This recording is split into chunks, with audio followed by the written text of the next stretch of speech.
control over Burkina Faso. Are you telling me that it was a bad decision? Who can argue that that was a bad decision? Before the coup d'etat in Niger, Niger was classified as one of the 3 poorest countries in the world. Today, Niger has a new classification.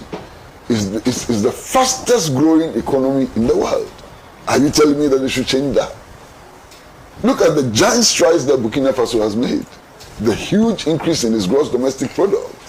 It's taking over its gold and natural resources and so on. So if there are any countries which need to learn something, it is not that Sahel states which need to learn from this moribund neo-colonial, governments in West Africa who are pursuing the neoliberal path.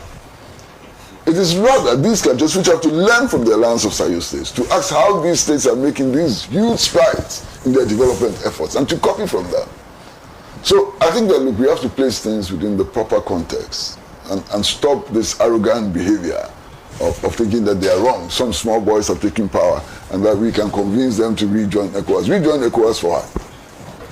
If I were in leadership in any of these 3 countries, one of the cardinal demands should have been the dismantling of Western military institutions and establishment in the other ECOWAS countries, because they constitute a threat to their development. And if you are not able, so far, the Mahama administration has not given any indication that it is worried about U.S. military presence in Ghana. It has not given any indication that it will not accede to the demand to establish NATO drone bases in Ghana and so on. These are the key issues. If you want to be one, if you want to unite with the Sahel states and so on, show that you want an African-driven, a West African-driven, approach to foreign policy. Show that you are opposed to the subversion of the Sahel states. Until recently, Nana Addo Dankwa Akufo-Addo, the ex-president, actually publicly asked for assistance from the United States for America to subvert Burkina Faso.